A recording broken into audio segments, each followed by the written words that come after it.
Olá, turma do nono ano do Centro de Ensino Maranata. Vamos dar início a mais uma aula, terminando o capítulo Europa Setentrional, Meridional e Centro-Oriental. Tá? Vocês podem acompanhar aqui pela aula e também pelo material impresso de vocês. Iniciando com a Europa Setentrional.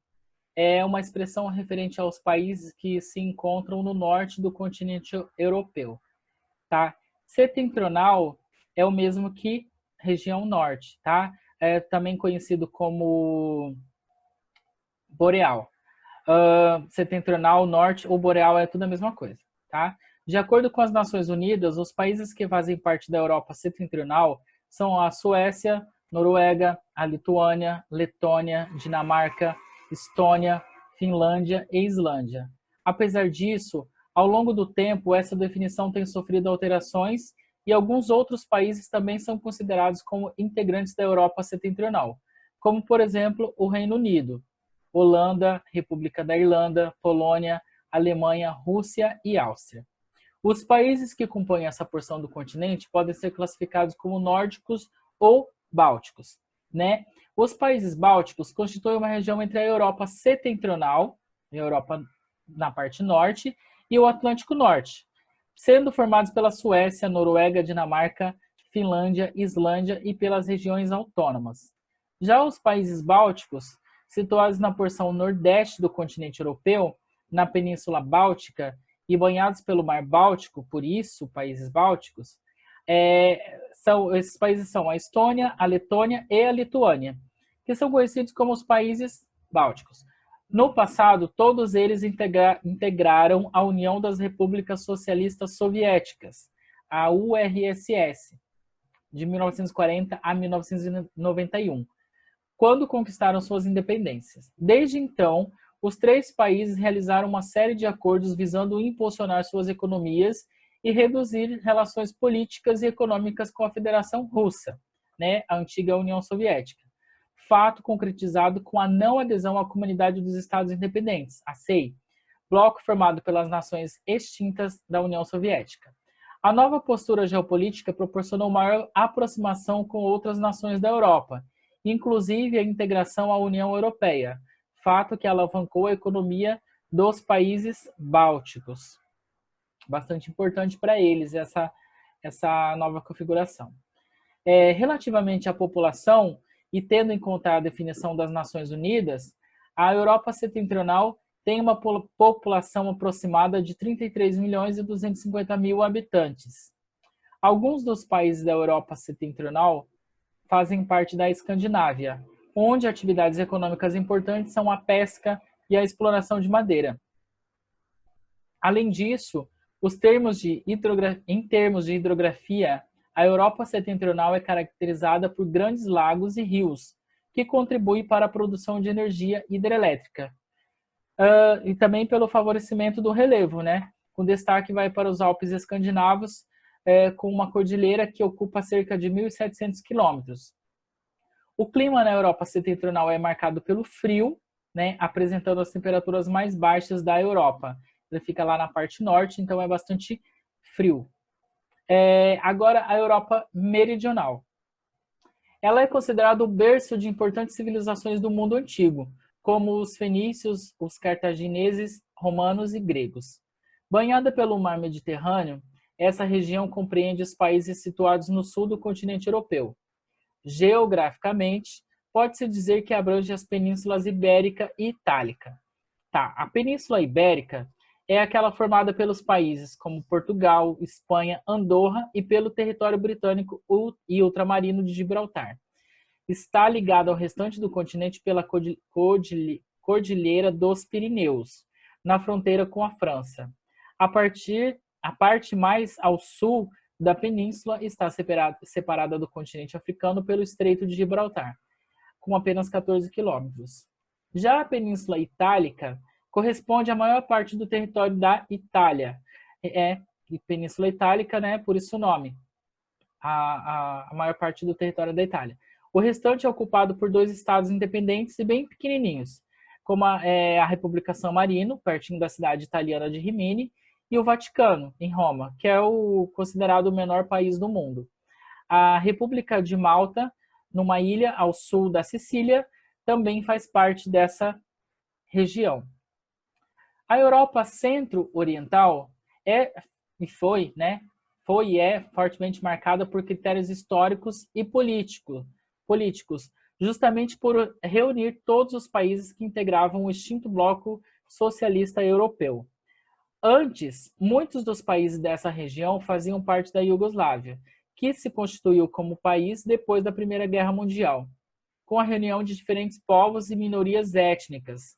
Brigando por autonomia, acabou se fragmentando, ou seja, se dividindo em vários blocos, né? Alguns países ainda não tiveram suas economias adaptadas ao capitalismo, o que resultou em grandes desigualdades socioeconômicas, né? Tanto sociais e econômicas, né? A questão econômica causa problemas sociais também, em comparação a outras partes da Europa. Parte de sua economia é baseada no setor industrial, especialmente o de base, e no mineral, com destaque para a Rússia, República Tcheca e Ucrânia. A localização geográfica estratégica garante laços comerciais tanto com o Oriente quanto com o Ocidente. Mesmo assim, ainda não é tão favorável. Os aspectos religiosos, em grande parte, prevalece o catolicismo romano e o protestantismo. No leste, o catolicismo ortodoxo. Aí cabe uma reflexão, né? uma curiosidade.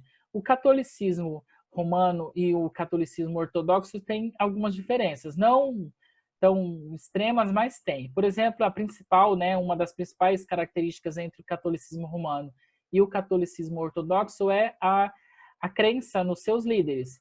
Enquanto o catolicismo romano acredita na autoridade máxima do Papa, o ortodoxo ele tem um grupo de líderes que é chefiado pelo patriarca de Constantinopla.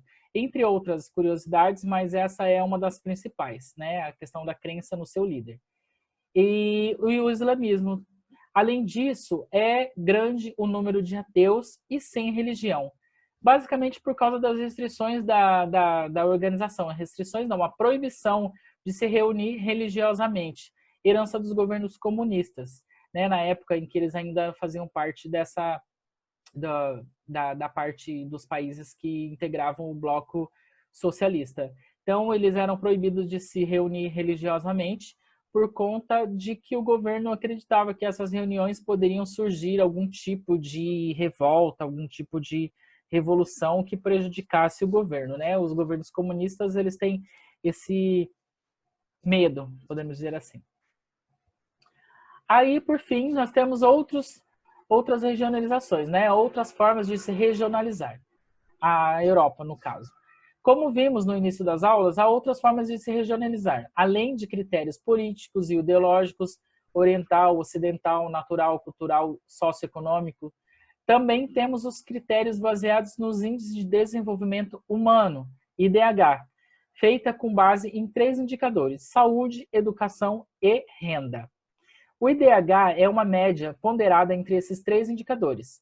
Ele varia de 0 a 1. Quanto mais próximo de 1, mais elevado é o desenvolvimento humano, ou seja, melhor é o bem-estar ou a qualidade de vida das pessoas que vivem naquela localidade. Esse índice classifica os países em 4 níveis de desenvolvimento: baixo, médio, elevado e muito elevado, de acordo com a tabela, né, de 0 a 1. 0 é baixo, médio, de 0 para até chegar a 1, vai de médio a elevado, a muito elevado.